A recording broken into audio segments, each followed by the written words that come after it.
Members of two A.T.U. Massachusetts locals are part of a major community organizing campaign to increase service. What Locals 174 and 1037 lack in numbers is made up in energy, enthusiasm, and a dogged pursuit of equality for their passengers who were left stranded when the transit system, and some say the cities of Fall River and New Bedford, closed down after 6:30 every night and all day Sundays and holidays. Sunday we had no place to go, you know. We don't want to go to the movies, shopping, and we're stuck. They depend on public transportation. They depend on the buses. And if the buses aren't there... They have formed Bus Riders United that is affiliated with People First, a group that is active in both cities. Eric Carvalho and Gary Pires and their members, with the help of community organizations.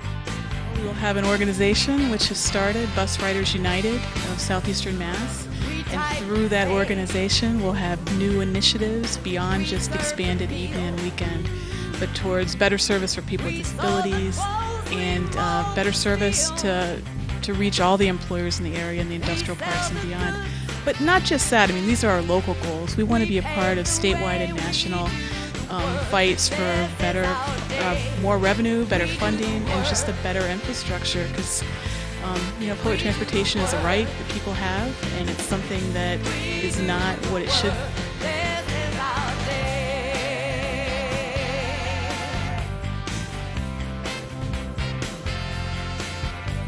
Added service is a win-win for everyone.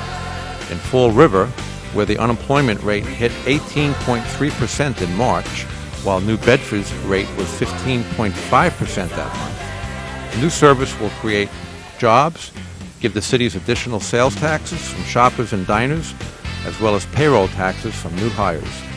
More service will also reduce auto pollution. Added service will also increase revenue for the authority and reduce traffic congestion as more people leave their cars at home. Traffic congestion costs employers money. In New York City a few years ago, a business group said traffic congestion cost employers there $5 billion a year.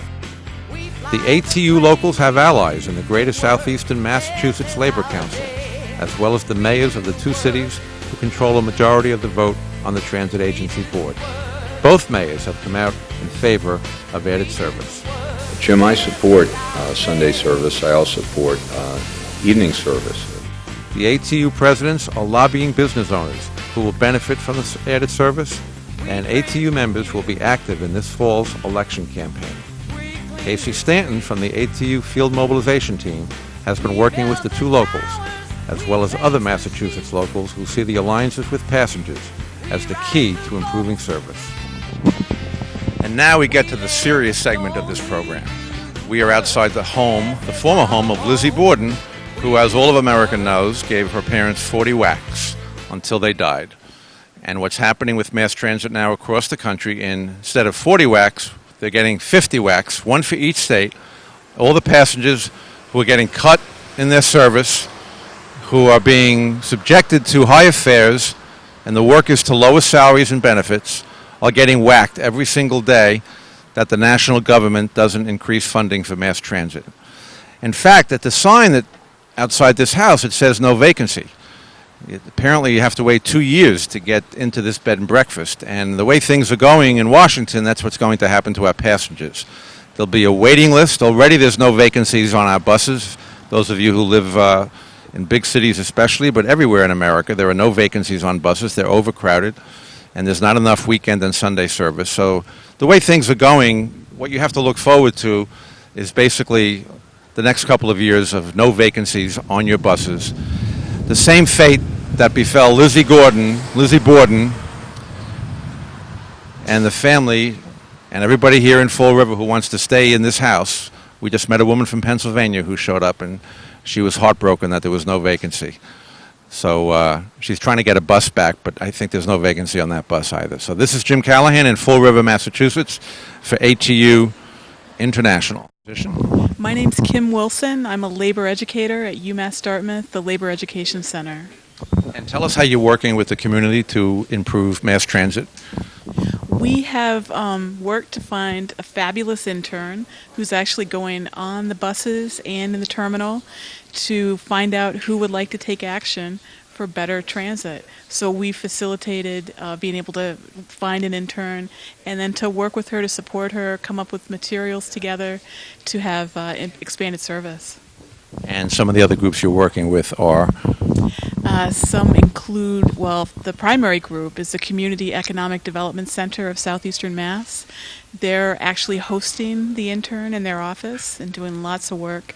We're also working with the Coalition for Social Justice. They've been wonderful. We have a lot in common what our goals are. And many other groups off the top of my head I'm kind of blanking out, but if I could look at some notes, I'm sure I could come up with all of them. But those are the prime organizations. Do you have a website? Yes, we do, for UMASS Dartmouth Labor Education Center. Put that in Google, it'll pop up. And tell us what's happening on July 18th. We're having a meeting of all the community supporters of the expanded service, and we're doing that through a sign-on letter to have organizations sign on that they support the work we're doing, and those people who sign on will be invited. It's an open meeting, but trying to get everyone together to try to organize more effectively and to really use this summer for the biggest impact on changing, expanding service, and trying to seize the moment with the elections coming up in the fall and really push for the agenda, the change that we want to see. So 1 year from now, when I interview you, what progress are you dreaming about making?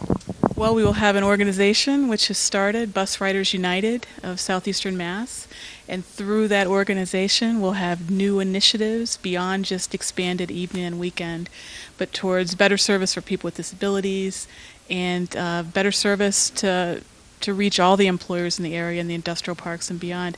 But not just that. I mean, these are our local goals. We want to be a part of statewide and national fights for better, more revenue, better funding, and just a better infrastructure. Because public transportation is a right that people have, and it's something that is not what it should be. And there needs to be pressure from all the riders and the organizations that support them to really have an improved system. And we need to look at the structure of the system, not just our local goals, but tie in with the bigger picture about what the crisis is with funding of public transit.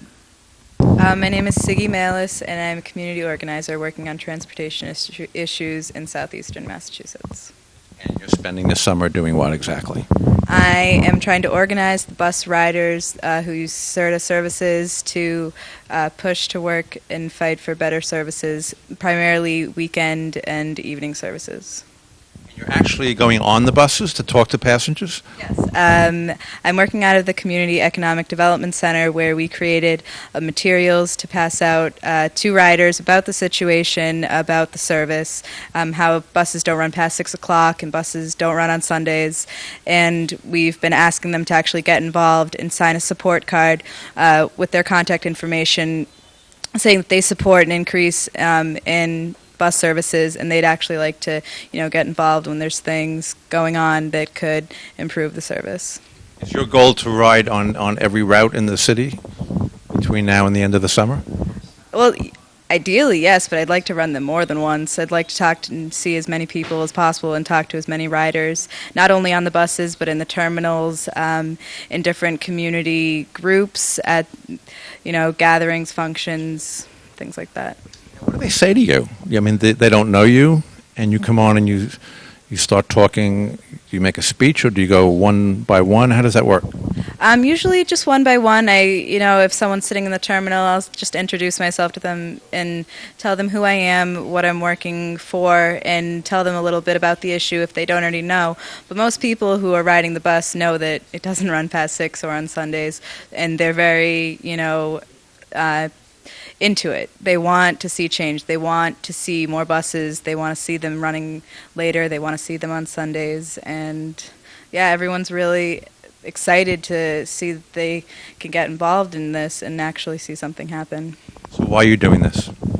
Because I believe that public transportation is, like Kim said, it's a right. You should be able to get around where you live, and just because you can't afford a car, you aren't able to drive a car, doesn't mean you shouldn't be able to use public transportation in your cities.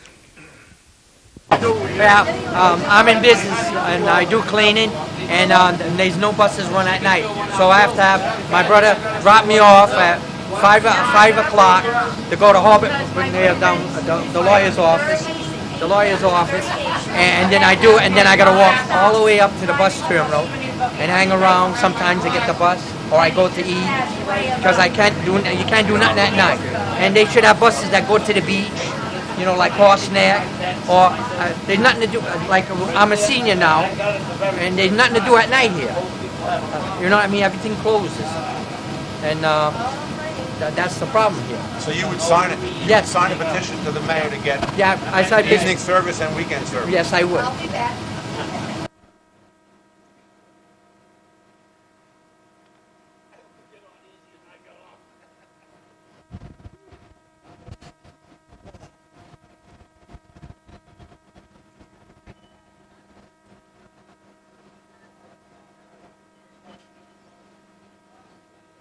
A lot of seniors and disabled friends of mine asked me if I could do something for Sunday service. And in the space of 2 days, we managed to acquire 600 signatures from people and 150 from local merchants and smallest mom and pop to the biggest corporations. And I'm an advocate for the seniors. I'm on the Council on Aging Board, so I know a lot of people would like it. And a lot of people who were friends of mine who told me they had to turn down jobs because they couldn't work Sunday or overtime. What did the merchants say to you? Why did they sign the petition? The malls are empty, on Sundays. And the same thing about employees. Some people they couldn't hire, qualified people, as a matter of fact, because they couldn't work Sundays. So more mass transit would be good for the economy. Absolutely, yes. And what are the seniors? Are they staying home because it's too much trouble to travel without frequent service? Yeah, well, a lot of them do their shopping on Sundays, and they can't do that. Especially at Christmas time, the holidays, they can't do that. They can't. Most of these people can't afford taxis, and majority of them don't drive anymore. So you're retired. Why are you doing this? Because people and friends of mine asked me to do it. Different number of people. So you think you're going to make you think you can make a difference? I certainly hope so. I'm on the board of the CEDC Consumer Board, and I'm going to raise that issue there as many times as I can. And at the COA meetings, I'll do that as well. It's a subject near and dear to my heart. And tell me what the Chamber of Commerce members said to you when you spoke to them. He was for it, but one of his ideas was to raise the ticket fares, and I thought that was ridiculous. But, people can't barely afford it now. But he seemed to be for it. I spoke to both mayors, and they were for it. So there's one person stands in lone opposition. I won't mention any names. He seems to be the only roadblock in getting Sunday service. If both mayors want it, I don't know. And I think they say each mayor has 40% of vote on the CEDC board. So if they both want it, then we'll have it. But and what's your goal between now, let's say, and the end of the year? What would you like to see happen? Well, at least bring the Sunday bus service to a tape to the vote. See if we can actually put it on the table and see what happens. And I will do whatever I can to see if we can get that. Hopefully within a year, or at least bring it to their attention. See what we can do. So you're a real Fall River activist here. I am, and I've gone back to college after 40 years, and there's a move at UMASS Dartmouth where I attend to do something with a lot of the students are favor it too, and the school is as well. So, and I've written some articles in the local newspaper about the bus service and stuff like that, and you're a writer also. Writer and a writer. Sort of. I write articles for classic film magazines on film, classic film. I'm sort of a film historian. That's my passion in life. Thank you very much. Oh, you're welcome.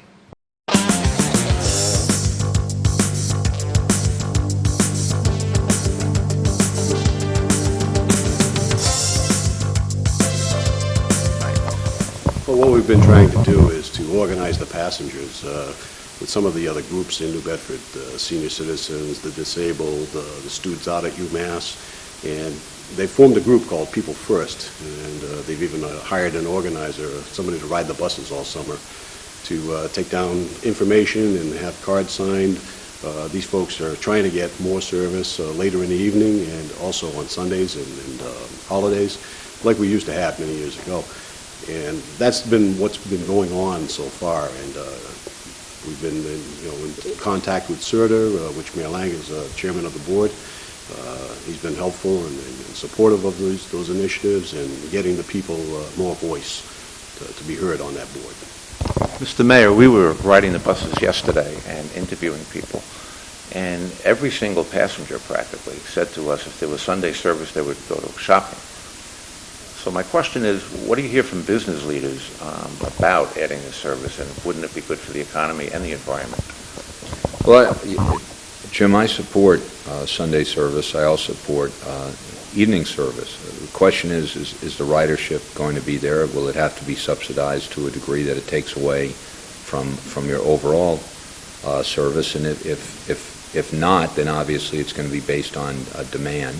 If it did need to be subsidized, then we need the federal government to make sure we're able to provide transportation at logical days and hours.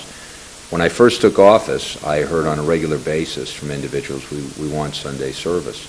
And there was no funds available to provide that service, but we tried an experiment in which we did, in essence, on-demand Sunday service by way of city largesse, city vehicles. And we found that we didn't have the capability to run it in a way that was worthwhile. And what I say by that is we had limited resources, so we could only go to certain shopping centers. And while people took advantage of that, they did not want to just go to a few shopping centers. They wanted the wide variety of full service. So I think that there's got to be a way that we begin to provide the type of transportation system that people who live on a 7-day basis now and live more than a 9-10 hour day can count on. When New Bedford was first railed by way of streetcars, we had a more extensive streetcar system than most in the country. And we had literally millions of riders on the streetcars. With a city with 125, 150,000 people, millions of riders per year on the streetcars. The streetcars were all taken out. I wish, and it's the same company that that Gary works for today, Union Street Railway Company. I wish we still had the streetcars. This city would be humming, 18 hours a day, 7 days a week. Buses were brought in because it's more convenient, because they're able to, be more flexible as far as traffic flow. But as we cut back bus service, obviously, we do cut back quality of life. We do cut back commerce. We do cut back the ability of people to socialize, which means you end up in a situation where the automobile was supposed to free people up for any and all contingencies. They become trapped in their homes or trapped in their neighborhoods. So I'd like to see the federal government engaged in bringing back mass transit to the masses rather than limited transit to a few. And it seems to me we're just going to have to keep working on it and pushing hard. The infrastructure we have in the country today is 100 years old. We ought to redo the infrastructure, put people back to work, and provide for mass transit, whether it's wheeled transit or whether it's people movers, whatever it might be, light rail. We need to be able to provide that service. If you don't have transportation, you dwarf your economy. Government? That would have to be subsidized by the federal government. In other words, you'd have to have a federal transportation bill that provides for, in all areas, small cities as well as large cities, certain minimum service criteria that if we were unable to meet by revenue, it would be subsidized. And it doesn't sound like there's anyone against it. I don't think anyone's against it. I think, in fact, CERTA's for it. I think Union Street bus companies for it. I think it comes down to where is the money to provide it. I know that, look, also you go to a Sunday service, you go to more hours, it means more people involved in providing that service. It means more, flexible type of schedules. But in the long run, I think it's important for economic growth and for, as I said, quality of life. Well, Gary has spoken very highly of you as a supporter of mass transit. It's refreshing to see that. Thank you for your time. Appreciate that, Gary. Thank you, Jim. Thank you, Mayor Lang. All right. So tell me your name and your title and what's happening in your town with regard to transit. I'm Carl Chaves, Local 174 out of Fall River, Mass. I'm the Vice President. I'm just tired of hearing people's stories, having to walk on Sundays because we don't have any transportation. We have no bus service on Sundays. We have no bus service on holidays. Our service ends at 5:40 at night.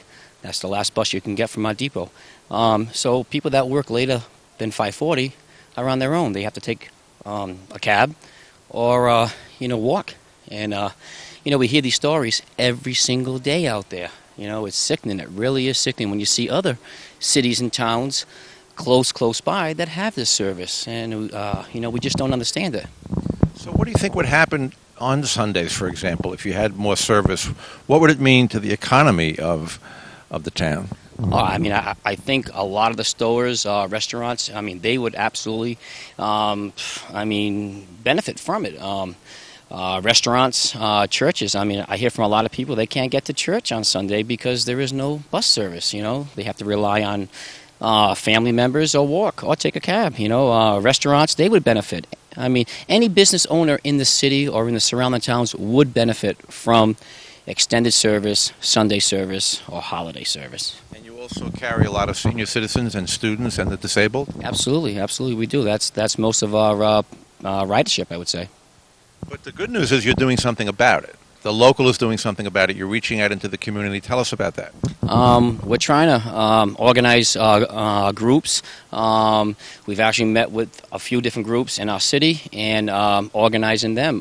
They're interested. One group, they place people with disabilities, and they have a hard time placing because most of the places want them to work till 10 o'clock at night or 9 o'clock at night or on Sundays. And this particular group, they have a hard time placing because of transportation issues.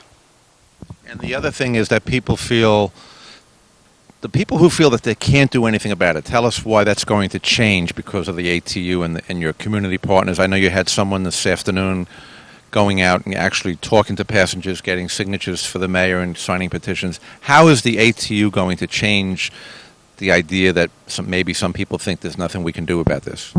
A lot of people think that there's nothing that they can do, but we have tried, we've organized, and we have a rider who is riding on our buses now who was organizing, trying to build a database, organizing passengers and what their needs are, and to get them to sign a card and stuff with their information so we can have it on our data, build up a database, and that's all we're doing. It's amazing how fast it's coming around. It really is amazing. A lot of groups and people that you talk to, they're interested. Times are tough. People are having a hard time. They depend on public transportation. They depend on the buses. And if the buses aren't there, The mayor of Fall River gets it too. Tell me about what his philosophy is. The mayor of Fall River and the mayor of New Bedford, they're both on our side. They both get it. They understand. Fall River has a very high unemployment, so does the city of New Bedford. They understand that if buses ran later or on weekends, that it would put people to work. The unemployment rate is just outrageous in this part of the Commonwealth. So in essence, what's happening is that people who are paying taxes in Fall River and New Bedford aren't getting the services that they should be getting. Absolutely. In surrounding towns, 50 miles north of here, they have service on holidays. They have service on Sundays, And there's no reason not to have service because it's a revenue producer, isn't it? Absolutely. So it's a win-win for everyone. It is. Absolutely. And there's some people who don't want it, but you're going to overcome that. We're trying. We're trying. The passengers are the ones that are suffering. They're being punished, basically. They're being punished because they're stuck in the house or they have to walk, and it just isn't fair. And as a bus driver, I hear these stories every day. And it's sad. It really is sad. And to close with the fact that more public transit is in connection with a green environment, which the entire country and the entire world is now on board, reducing air pollution, reducing the need for gasoline so people can leave their cars at home, cleaning up the environment, producing jobs for A.T.U. members and for people in the community, and getting also, it doesn't more bus service connect the city in a different way? It makes it less isolated? Absolutely. It brings a lot of people from the north end of the city, which is sort of like the suburbs, into the center of the city. It brings tourists from down by the waterfront into the center of the city to spend money at local restaurants and local stores, gift shops. So I mean, it would really bring people into the center of the city.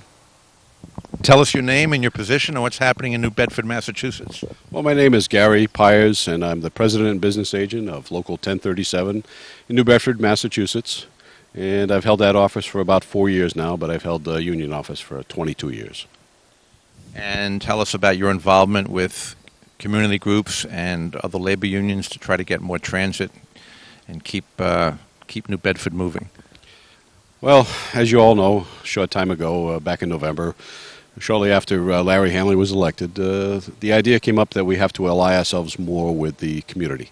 And in response to that, we came back from the first boot camp in Chicago, and we started to do just that. We got a hold of the local Central Labor Council, and we started working with some people from University of Massachusetts, Dartmouth campus, the Labor Education Division, and we started reaching out. And they had a group pretty much already put together to do social justice work, and they just love the idea of more transportation and better transportation in our area. And they muckled right onto it, and we've been doing that ever since. Yeah, because transportation basically is a civil right, isn't it? Well, you would think so. It's what built the country. If it wasn't for transportation, the very history of Union Street Bus Company, where I work, it's what did the Industrial Revolution for our part of the country in New Bedford, Massachusetts. All the textile, all the manufacturing that went on. It was people that could get to work easily, and it was done by Union Street Railway at the time, now Union Street Bus Company. And if people can't get to work, you can't have the jobs, you can't have the goods. So what's so complicated about this? Why don't people get it? People who are making decisions, it doesn't seem like a heavy lift. It helps the economy. It keeps good jobs in town. It creates new jobs. It's environmentally sound. Why don't people get it? What's happening? Well, it's our opinion that the local politicians have just slept it lately. They've let it go because there are other more important things they thought. When it comes to housing and education, they thought that the money should go there, and transit was always on the back burner, or even if it was on the stove at all. And it just kept spiraling down. They just kept cutting and cutting and cutting. That was their answer. And now we're to the point where you can't cut anymore. And they're starting to realize. You look at the price of gasoline. People are leaving their cars home in droves now. Our buses are fuller and fuller every day. We're getting more and more passengers. And it's not just your standard elderly or young people that don't have cars. It's people that have cars but can't afford to run them. So they leave them home, and they're taking the bus back and forth to work and school. So in a normal business, if you're creating more revenue that way, you would use that extra revenue to grow the company. So that's what you're asking them to do, right? Well, we would like them to do that, but we realize that even in the big cities now, it doesn't matter how much revenue you have, you just don't have enough money to run transit. It's got to be an investment by the government. The government has to realize that these people need help. And the only way it's going to happen is if the government steps up to the plate and stops spending billions and billions of dollars in Afghanistan and Iraq and now Libya, and start investing in the people. Government should be for people, not against people. Speaking of government, you have a mayor in New Bedford who's supportive. Tell me about the mayor. Well, Mayor Scott Lang, many years ago, was a local labor attorney, and he was our local labor attorney. So we have a very good and close relationship with him. When he became mayor 6 years ago, he asked for our help. We gave it to him, and he's also been giving us his help. Anytime we've had a problem vis-a-vis transit, because he is the chairman of the CERTA board, Southeastern Regional Transit Authority, he's come right up and he's listened to our concerns. He's worked to help us. There's been a sea change at CERTA in the last year or so. They fired the administrator. He was inept. They found that there was a lot of malfeasance on his part. He just didn't do his job very well. And now they're starting to put things in place to fix all that. There's been state audits and the state regulatory agency, MassDOT they call. They've stepped in with some ideas, and they're starting to adopt these changes. And the mayor has been on board 100% for us. He even attends the meetings now. He doesn't just send his designee, and he participates. So he's been very, very good for the people here in New Bedford and Fall River. So since you came back from the boot camp and you started telling your members about this program to reach out into the community, what are your members? How are your members acting differently in terms of the idea that they can affect change and they can make things happen here in town? Well, one of the things we've asked them to do, and they've started to do, is to participate in the COPE Plus program. Before, COPE to them was just a loser. They didn't want to send any more money down to Washington, D.C., just to feed some politicians. Now they realize how important it is. We're signing them up, not in droves, but in increasing numbers, and we hope to use that money soon to reconnect with the community, with our passengers, and hopefully get more transit. Right now the campaign is specifically targeting more service, expanded hours at night, and service on the weekends and holidays. And how confident are you that that's going to happen? I'd say right around 95% confident at this point that it is going to happen within the next 6 months. We will achieve that goal. So things are happening in New Bedford and Fall River, Massachusetts, thanks to the A.T.U. officials and members. Jim Callaghan from New Bedford, Massachusetts. So tell us your name, your position, and what your involvement is with improving mass transit in Fall River and New Bedford, Mass. Yeah, my name is Eric Carvalho. I'm the president business agent of Local 174 here in Fall River. And I understand you're working, doing outreach to community groups and trying to get people more involved in improving mass transit on weekends and nights. And tell us about the coalition that's happening right now in both Fall River and New Bedford to get better transit up here. Yeah, for quite some time now we've been working through our Central Labor Council in forming a coalition, and we've been reaching out to many different community groups and just starting now to reach out to our passengers to form this coalition, and the response has been overwhelming. It's been great. What do the passengers say to you? You're out there every day. You see them every day. What are they saying to you? It's amazing. We're getting the same message from everyone we speak to. They're looking for extended service. Right now we only have service till 6 o'clock at night, and they're looking for that a little bit later, probably around 10 o'clock, and they're also looking for a Sunday service. And we were on the buses today, and people said if they had Sunday service, they would go shopping, so that's good for the economy. Absolutely. Yeah, you're right. That is a popular response. That they would go shopping, and we hear from seniors too. They go easy for them to go to church and see their families and so on. You know.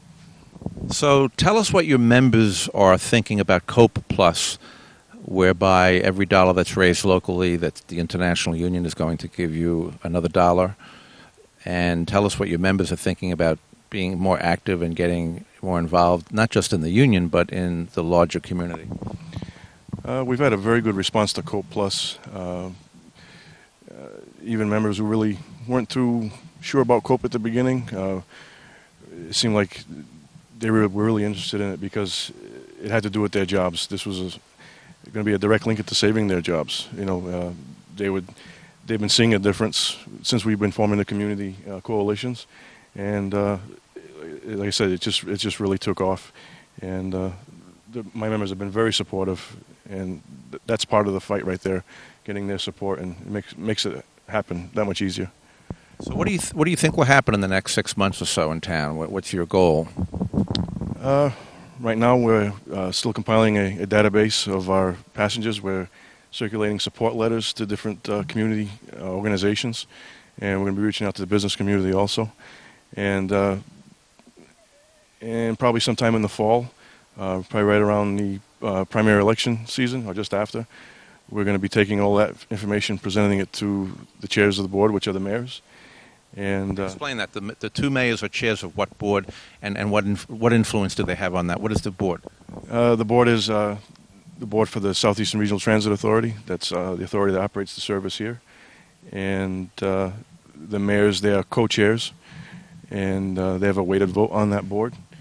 And they hold much of the power of, to make the change happen that everyone's looking for. And you have a good relationship with the mayor. Tell us about that. He's been a supporter. Yeah, Mayor of Fall River is Mayor Flanagan, and he's been very pro-labor. We worked with him closely since the day he announced his candidacy a couple of years ago. He's up for election this year. And he's been the first mayor who's given us a verbal commitment so far to make transportation a priority in the city. Is there any downside that you can think of, or that anybody has said to you that a reason for not improving mass transit? What is the argument against it? You've heard from anyone? The only negative things we've heard is from pretty much the operator of the service. Their thing is money, So I guess the long-term goal here is to correct the funding issues that Massachusetts is faced with. I'm Cynthia Rodricks. I'm president of the Greater Southeastern Mass Labor Council in southeastern Massachusetts. My name is Eric Carvalho. I'm the president business agent for A.T.U. Local 174 in Fall River, Massachusetts. My name is Jose Soler, and I'm the director of the UMASS Dartmouth Labor Education Center, and also a member of the AFT. I'm Corinne Williams. I'm the executive director of the Community Economic Development Center here in New Bedford, Massachusetts. And I'm Gary Pires, the president business agent of Amalgamated Transit Union Local 1037 here in New Bedford, Massachusetts. We just got finished with a meeting with the mayor and an interview. And Mayor Lang spoke very well about how he supports added service at night, extended service at night, and on Sundays and holidays. However, he says it's always a cost factor, and it's just who's going to pay for it. His feeling is that the feds should step up to the plate and pay for this, because this is an issue of mass transit for everybody, and it would help everybody in the city, the greater New Bedford and Fall River area, to do this, and he committed to doing that. He's behind us, he supports us, and it was a very good meeting. It will also be part of this video presentation. So, if anybody has any questions about what we've been doing? What's been happening with the rest of the program?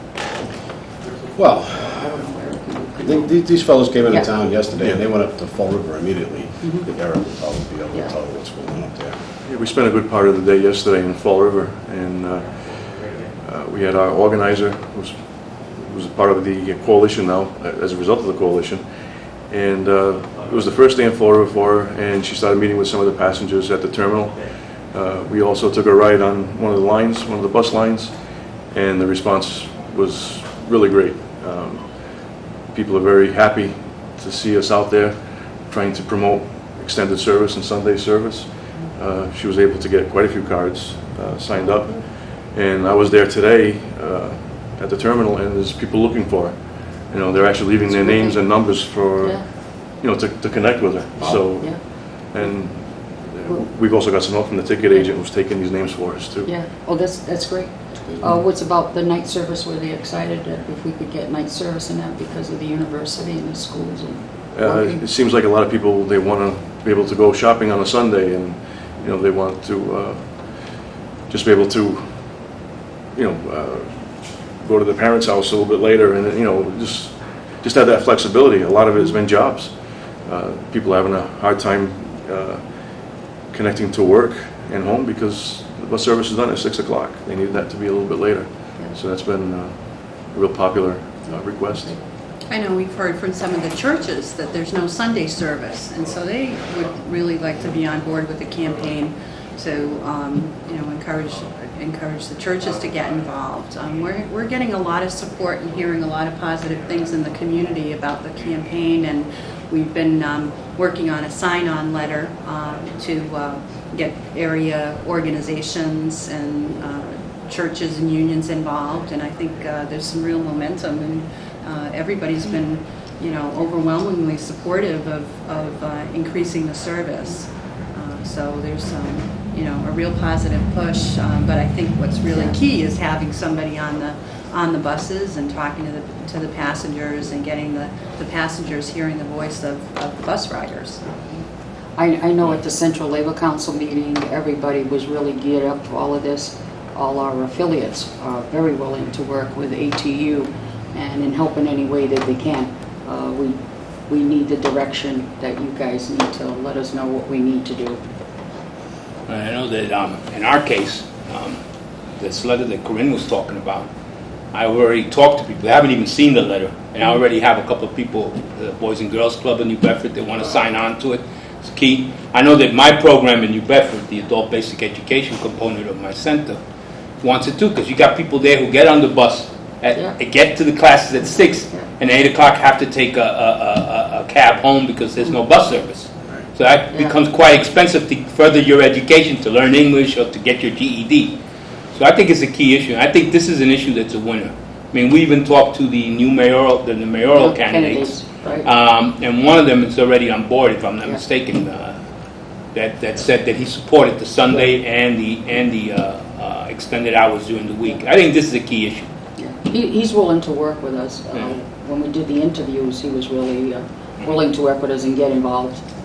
He really was. Well, I know today we've been out and about with the film crew, and we've met quite a few of the rank and file in New Bedford, and also some of the passengers. And again, that organizer, her name is Siggy. She's out there again today. She plans on being out again tomorrow. She's been diligent. She's doing a great job. She's getting a lot of cards signed up, and the campaign is going so well. People have had no negative feedback at this point. It's all been positive, and that's encouraging, because what we've been saying for a long time is being borne out by these people, filling out the cards and being willing to participate in the process, and it seems to be going very well. And I can't thank UMASS, Dartmouth, and the CEDC enough, because one of the people that's not here today, unfortunately, Kim Wilson, she's had a prior commitment up in Boston. She was very helpful in getting this person on board and funding it, actually. That's obviously one of the big components of this, is funding. That's what I was going to say. That's a key part, this organizer being there. It's really a key part of it all. And keeping it going. Yeah, keeping it going, exactly right. Exactly, and if it's a success, I'm sure that we can build on it, maybe within our own ranks. I know that A.T.U. has talked about a program called COPE Plus, where any money we send over and above what we raised last year for COPE will be returned to us for this by twice. The International is saying they're going to match whatever we raise. Yeah. So if we raise 50 grand, they're going to send us 100 grand. Yeah. And that'll be for the campaign. Yeah. I think that would be a plus for this organizer that's on, if we can continue to do this until we've accomplished what we're out to accomplish. You know, that'd be great. Center's been lucky, because we get a grant called the Future of Work, and we consider this to be a future of work. Correct. The ability to people to get to work, to have transportation, to do that kind of stuff. And that's how we were able to get her on board. And this is really, I think this is an important issue for this whole area. It's an economic development issue, to the point where people are asking me, can we get the cards to have our relatives and our friends to sign them? Because and including in my family, there's people who use the buses, and they want to sign on to that because they're limited. And give us a break, because I don't want them to be borrowing my car all the time. And is it my turn, Gary, to pay for the next bus pass? They're telling me August. I think August will be your turn. Which is one of the nice things. We all decided to chip in. The two locals that bought bus passes, the CLC has decided to buy a bus pass for the organizer. It's not much, but it's certainly a big help. It helps her in her work. She's able to jump on any bus she wants and do whatever she needs to do. And we're committed. We are going to see this through, and we're going to make this work. I know, as the Central Labor Council president, we had our People First committee, and for us this is great, because we did talk about transportation and everything, and really it moved, but not to the direction we wanted it to move in. And so when you guys came to us, it was like a real plus, because then we were able to do the rest of what we were visioning could happen. So the A.T.U. program is really a fantastic program. It really is. Cindy and I went to the first African American town hall meeting in Fall River, and we spoke to this issue, because the issue was brought up that because the transportation issue was so important in Fall River, that these folks were talking about organizing gypsy cabs, and we know what that's all about, right? Yeah. And we brought that up, and they endorsed this campaign right away. Great. Yeah. They endorsed it. Terrific. Yeah.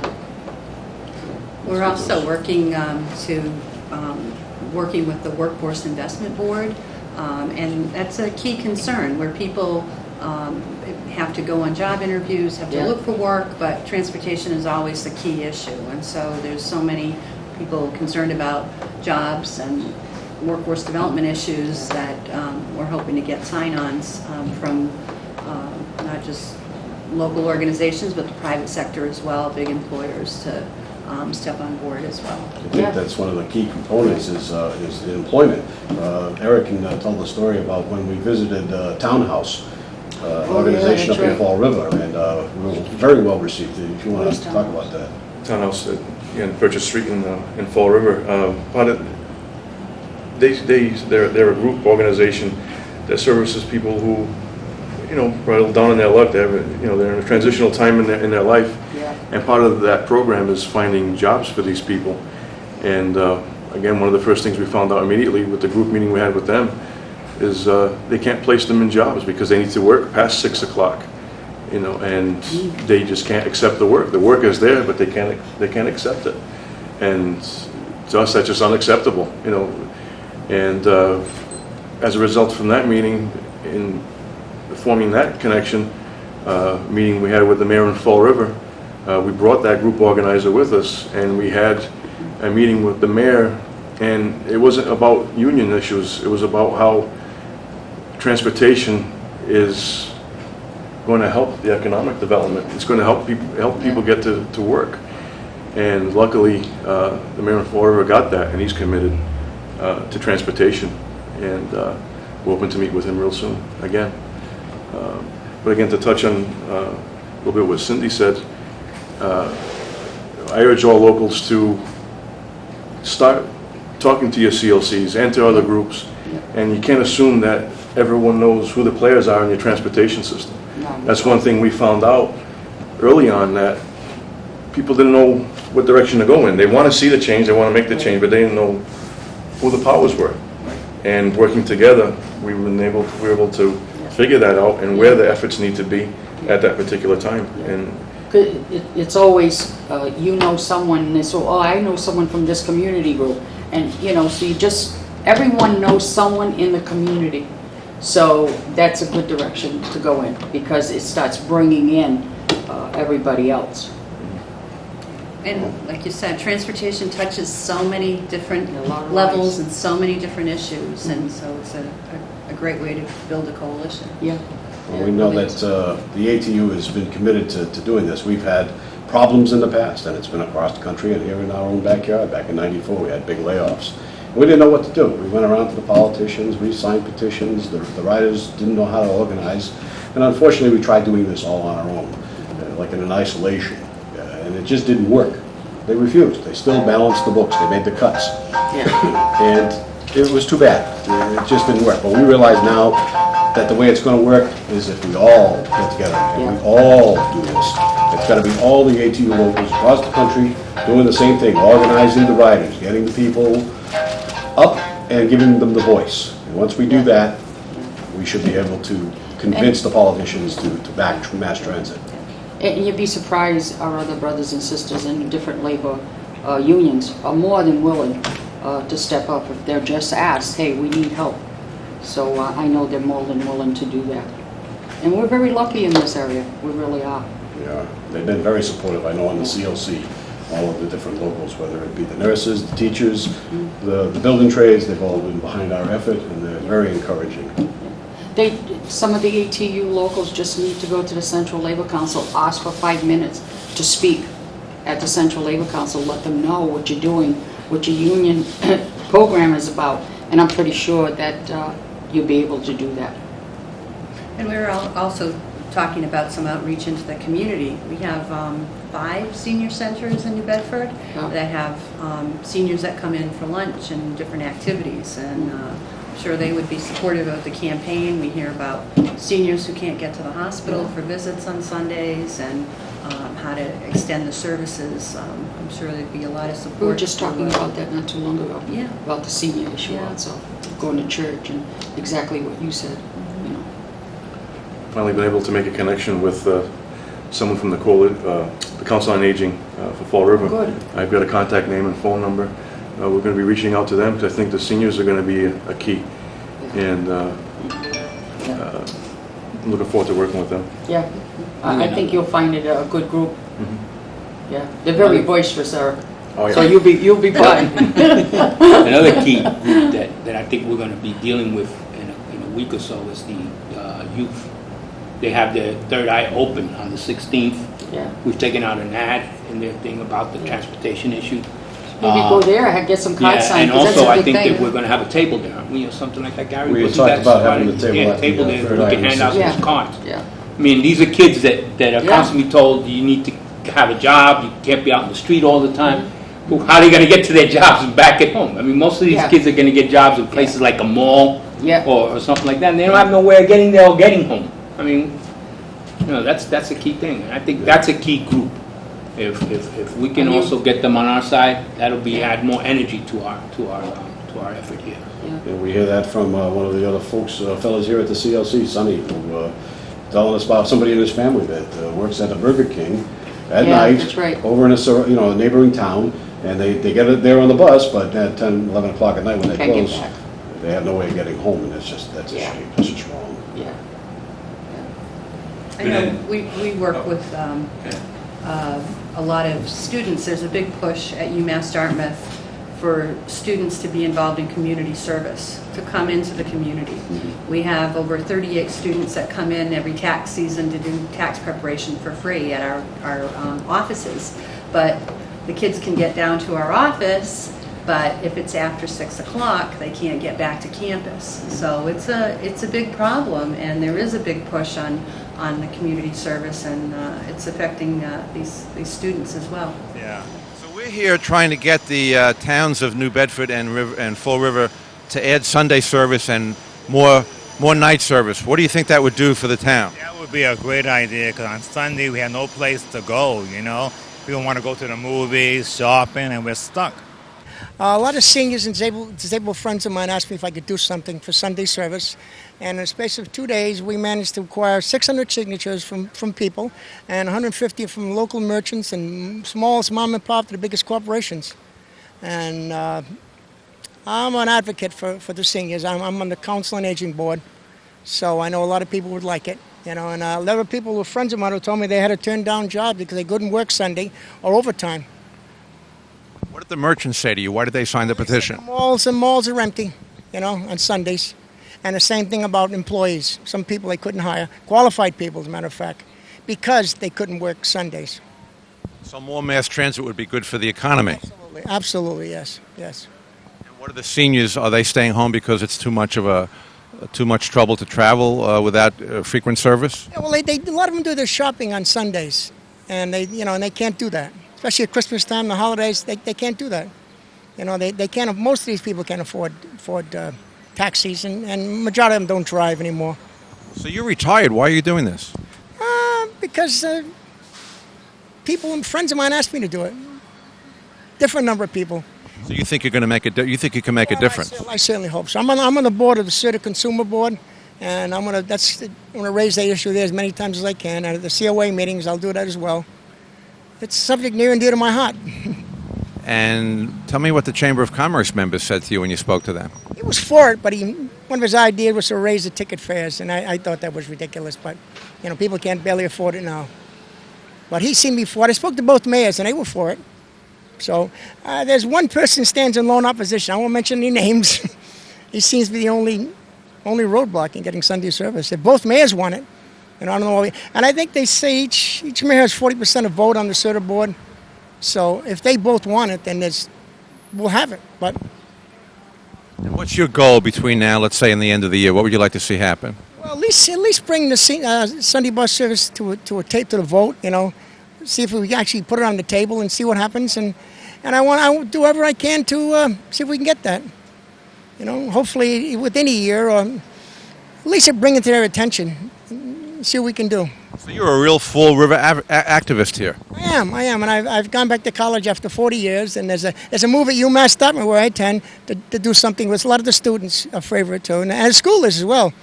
So, and I've written some articles in the local newspaper about the bus service and stuff like that, and you're a writer also. Writer and a writer. Sort of. I write articles for classic film magazines on film, classic film. I'm sort of a film historian. That's my passion in life. Thank you very much. Oh, you're welcome.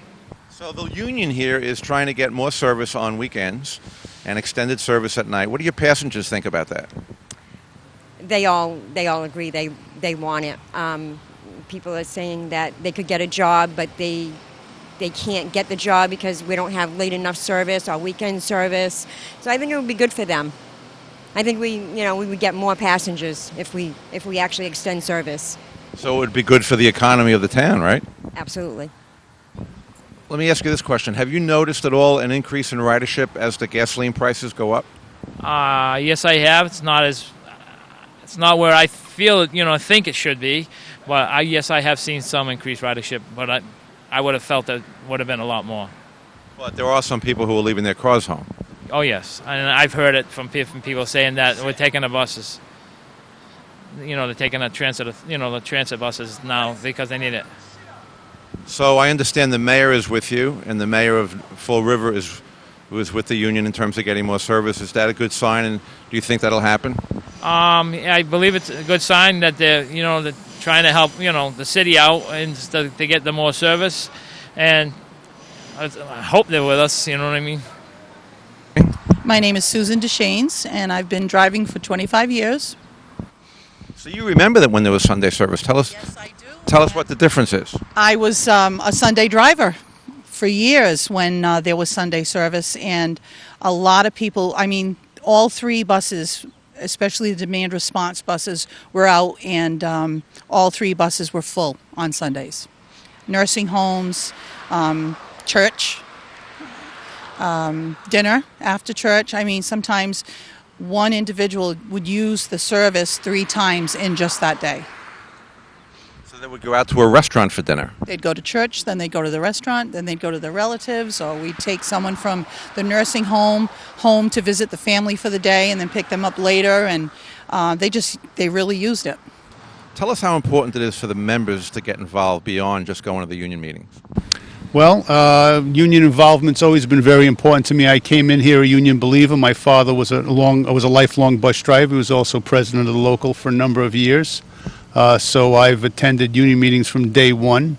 I know what a union can do, what it's done for my family, what it's done for my lifestyle, what it's done for my job protection, and there's just no getting around it.